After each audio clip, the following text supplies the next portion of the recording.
बदलत्या काळात सुदृढ आरोग्यासाठी आहारात तृणधान्यांचा वापर वाढवण्यासाठी राज्यात चांगलं काम सुरू आहे. यामुळे तृणधान्यांवर प्रक्रिया करून तयार केलेल्या पदार्थांचं उत्पादन वाढलं आहे. उत्पादन वाढीबरोबरच या पदार्थांच्या विक्रीसाठी मार्केटिंगवर उद्योजकांनी भर द्यावा असं आवाहन राज्याचे कृषी आयुक्त सुनील चव्हाण यांनी केलं आहे.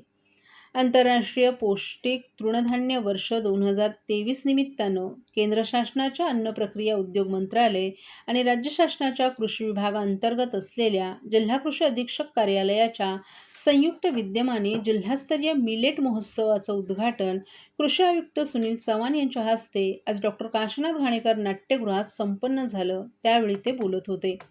यावेळी ठाणे जिल्हाधिकारी अशोक शृंगारे, कृषी आयुक्तालयाचे संचालक सुभाष नागरे, जिल्हा अधीक्षक कृषी अधिकारी दीपक कुटे, विभागीय कृषी कार्यालयातील जिल्हा अधीक्षक कृषी अधिकारी बालाजी ताटे, महिला आर्थिक विकास महामंडळाच्या व्यवस्थापक अस्मिता मोहिते आदी मान्यवरही उपस्थित होते.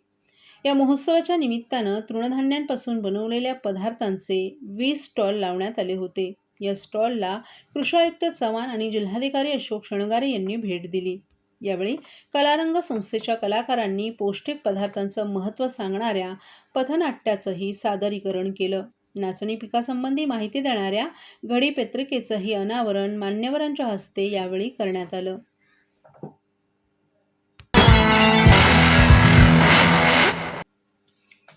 राष्ट्रवादीचे आमदार जितेंद्र आव्हाड यांचा ठाण्याचा पठ्ठ्या असा उपरोधिक उल्लेख करणारे राज्याचे उपमुख्यमंत्री अजित पवार यांना पुण्याचं पालकमंत्रीपद मिळाल्यानंतर स्वतः जितेंद्र आव्हाड यांनी अजित पवार यांचं अभिनंदन केले. पवारांचं अभिनंदन करताना त्यांनी भाजपवरही निशाणा साधलाय. अजित पवार यांना पुण्याचं पालकमंत्रीपद मिळालं तर याचा आनंद असल्याचं सांगत आम्हाला वाईट वाटण्याचं कारणच नाही, वाईट भाजपला वाटलं पाहिजे असा टोलाही आव्हाड यांनी लगावलाय. तर ज्यांना पालकमंत्रीपद मिळालंय ते अजित पवार आमचेच अशी सूचक प्रतिक्रिया आव्हाड यांनी दिली आहे. मागील अनेक दिवसांपासून पालकमंत्रीपदाच्या वाटपाची केवळ चर्चा सुरू होती. सरकारमध्ये अजित पवार गट सहभागी झाल्यानंतर पालकमंत्री पदावरून शिंदे गट आणि अजित पवार गटात संघर्षही सुरू असल्याचं पाहायला मिळालं. या पार्श्वभूमीवर अखेर मुख्यमंत्री एकनाथ शिंदे यांनी राज्यातील 12 जिल्ह्यांच्या पालकमंत्र्यांची सुधारित यादी जाहीर केली. या सुधारित यादीनुसार उपमुख्यमंत्री अजित पवार यांच्याकडे पुणे जिल्ह्याचं पालकमंत्रीपद देण्यात आले. सरकारनं जाहीर केलेल्या पालकमंत्र्यांच्या सुधारित यादीत भाजपचे नेते आणि मंत्री चंद्रकांत पाटील यांच्याकडून पुण्याचं पालकमंत्रीपद काढून ते अजित पवारांकडे देण्यात आले. चंद्रकांत पाटलांना पुण्याऐवजी सोलापूर आणि अमरावतीचं पालकमंत्री पद दिले. अजित पवार राष्ट्रवादीमधून फुटल्यानंतर घेतलेल्या पत्रकार परिषदेत अजित पवार यांनी जितेंद्र आव्हाड यांचा ठाण्याचा पठ्ठ्या असा उल्लेख करत त्यांच्यावर टीका केली होती. आव्हाड यांच्यामुळेच पक्षातील अनेक महत्त्वाच्या नेत्यांनी राष्ट्रवादी सोडला असल्याचा आरोपही अजित पवार यांनी आव्हाड यांच्यावर केला होता. आता त्याच आव्हाडांनी अजित पवार यांचं अभिनंदन केल्यानं सर्वांच्या भुवया उंचावल्यात.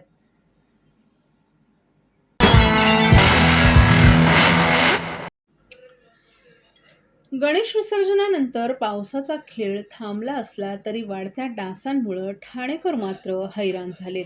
शहरात डेंग्यू मलेरियाचे रुग्ण वाढत असून पुढील 15 दिवस आणखीन धोक्याचे आहेत. या पार्श्वभूमीवर ठाणे महापालिका अलर्ट मोडवर आली असून आता डासांची पैदास रोखण्याची मोहीम हाती घेतली आहे. त्यासाठी बांधकाम सुरू असलेल्या ठिकाणांपासून ते ज्या भागात सर्वाधिक रुग्ण सापडत आहेत त्या परिसराची झाडाझडती घेण्यात येणार आहे. यासाठी शहरातील नागरी आरोग्य केंद्रनिहाय पथकं तयार करण्यात येणार आहेत. पावसाच्या परतीचा प्रवास सुरू असतानाच दुसरीकडे ठिकठिकाणी साचलेली डबकी डेंग्यू मलेरियाच्या डासांची उत्पत्ती केंद्र बनली आहेत. यावर्षीही ठाणे महापालिका क्षेत्रात ऐन सणासुदीच्या ऑगस्ट आणि सप्टेंबर महिन्यात डेंग्यू रुग्णसंख्या वाढली असल्याचं दिसून येतं. आता काही दिवसांपासून पावसानं विश्रांती घेतल्यानं ही जोखीम आणखीन वाढली असून पुढचे 15 दिवस महत्त्वाचे आहेत. या काळात डासांची पैदास वाढण्याची शक्यता आहे. यासाठी ठाणे महापालिका आयुक्त अभिजित बांगर यांनी संपूर्ण आरोग्य यंत्रणेला सतर्क राहण्याचे आदेश दिलेत. यासाठी त्यांनी चाचण्यांवर भर, जलद उपचार आणि डासांची उत्पत्ती ठिकाणं शोधून धूर फवारणी करण्याच्याही सूचना दिल्यात.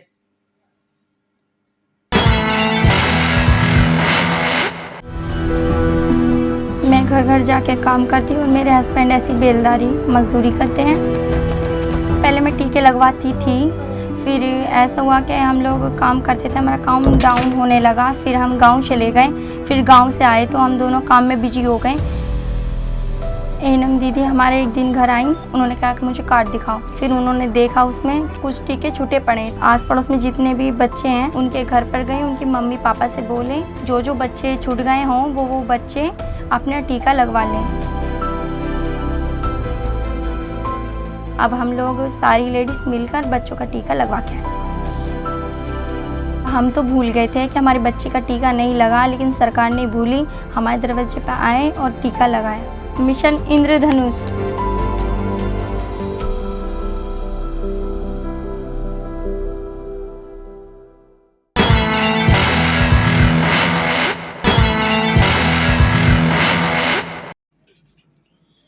जिल्ह्यातील ग्रामीण आणि दुर्गम भागात गावखेड्यांचा विकास साधणाऱ्या 134 ग्रामपंचायतींच्या निवडणुका राज्य निवडणूक आयोगानं मंगळवारी घोषित केल्यात. या ग्रामपंचायतींसाठी 5 नोव्हेंबर रोजी मतदान होऊन 6 नोव्हेंबर रोजी संबंधित तहसीलदार यांच्या कार्यक्षेत्रात मतमोजणी पार पडणार आहे. यास अनुसरून ठाणे जिल्हाधिकारी अशोक शृंगारे यांनी जिल्ह्यातील सर्व तहसीलदारांना आदेश जारी केलेत. त्यानुसार 6 ऑक्टोबर रोजी या निवडणुकीची अधिसूचना जारी करण्यात येत आहे. जिल्ह्यातील ठाणे, कल्याण, भिवंडी, अंबरनाथ, शहापूर आणि मुरबाड तालुक्यातील ग्रामपंचायतींच्या या निवडणुका आहेत. यामध्ये मुदत संपलेल्या 61 ग्रामपंचायती असून 73 ग्रामपंचायतींच्या पोटनिवडणुका हाती घेण्यात आल्या आहेत. या 134 ग्रामपंचायतींसाठी या निवडणुकीची अधिसूचना आज जिल्हाभरातील संबंधित तहसीलदारांकडून काढण्यात येते. या ग्रामपंचायतींसाठी इच्छुक उमेदवारांना 16 ते 20 ऑक्टोबर रोजी नामनिर्देशन पत्र दाखल करता येणार आहे. तर या उमेदवारी अर्जाची छाननी 23 ऑक्टोबर रोजी होणार आहे. यानंतर 25 ऑक्टोबर रोजी इच्छुकांनी नामनिर्देशन पत्र मागे घेता येणार आहे. निवडणुका घोषित झालेल्या ग्रामपंचायतींमध्ये जानेवारी ते डिसेंबरमध्ये मुदत संपणाऱ्या 61 ग्रामपंचायतींचा समावेश आहे. तर 166 सदस्यांसह 7 सरपंच पदासाठी यावेळी पोटनिवडणूक होणार आहे. नव्यानं स्थापित आणि 2022मध्ये चुकीची प्रभागरचना झाल्यामुळे निवडणुका न होऊ शकलेल्या ग्रामपंचायतींच्या सदस्यपदासह थेट सरपंच पदाच्या सार्वत्रिक निवडणुकांसाठी संगणक प्रणालीद्वारे तसंच ग्रामपंचायतीतील रिक्त जागांच्या पोटनिवडणुकांसाठी पारंपरिक पद्धतीनं राबवण्याचा हा प्रत्यक्ष निवडणूक कार्यक्रम जाहीर करण्यात आलाय. या ग्रामपंचायतींपैकी सार्वत्रिक निवडणुकांमध्ये भिवंडीच्या 16 ग्रामपंचायती, शहापूरच्या 16, मुरबाडच्या 29 ग्रामपंचायतींचा समावेश आहे. तर पोटनिवडणुकांमध्ये ठाणे 5, कल्याण 6, भिवंडी 5, शहापूर 41, मुरबाड 13 आणि अंबरनाथला 3 ग्रामपंचायतींच्या पोटनिवडणुका हाती घेतल्या आहेत.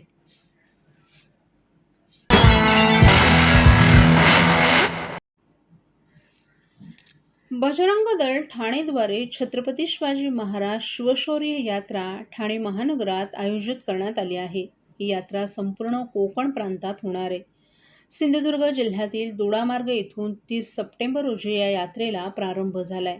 तर शनिवारी 7 ऑक्टोबर रोजी या यात्रेचं ठाण्यात आगमन होऊन सायंकाळी 7 वाजता टिपटॉप प्लाझा येथे सभा होऊन या यात्रेचा समारोप होणार आहे. या सभेत महंत महावीरदास, मुंबई क्षेत्राचे संघटन मंत्री श्रीरंग राजे, शिवप्रतिष्ठान हिंदुस्थानचे ठाणे कार्यवाहक अनंत करमुसे हे वक्ते असणार आहेत. तर 8 ऑक्टोबर रोजी कळवा येथे जाऊन वाघोबा नगर येथे चौक सभा, त्यानंतर खारेगाव शिळफाटा येथे मोठी सभा होणार आहे. सर्वांनी या यात्रेत सहभागी व्हावं असं आवाहन विश्व हिंदू परिषद आणि बजरंग दलानं शुक्रवारी शासकीय विश्रामगृहात आयोजित एका पत्रकार परिषदेत केलं आहे. या पत्रकार परिषदेला शिवशौर्य यात्रेचे स्वागताध्यक्ष रमेश आंबरे, विश्व हिंदू परिषदेचे मंत्री गोपाळ साबे, सचिन मस्के, बजरंग दल संयोजक रवींद्र पाटील आणि विजय पांडे आदीही उपस्थित होते.